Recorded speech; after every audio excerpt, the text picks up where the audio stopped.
कोर्टाने फटका दिला पाहायला मिळतंय. आंदोलन करा, मात्र रस्त्यावरची गर्दी हटवा आणि रस्ते मोकळे करा, असं स्पष्ट संकेत न्यायालयाने दिलेले पाहायला मिळतात. पण शेवटी आपण डॉक्टर बाबासाहेब आंबेडकरांच्या संविधानाच्या अनुसार चालणारा आपला लोकशाही प्रधान देश आहे आणि ह्या लोकशाहीमध्ये एका बाजूला जेव्हा प्रत्येकाला आंदोलन करण्याचा अधिकारच आहे, त्याच्यामध्ये काही चुकीचं नाही.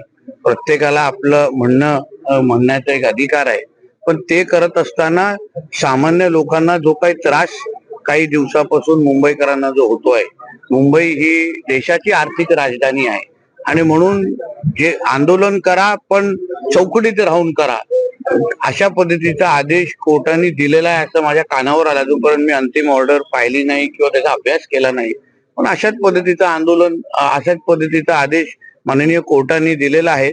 एका बाजूला उपसमिती म्हणून आदरणीय आमचे विखे पाटीलजी आणि ते सगळेजण ह्याच्यातून तोडगा कसा काढावा या दृष्टिकोनातून आमचे मुख्यमंत्री असो आणि उपसमिती असो सगळे सगळे कामाला लागलेले आहेत. मला विश्वास आहे प्रत्येक जण समाधानी होईल, हेच आमचं देवाभाऊचं सरकार निश्चित पद्धतीने करेल.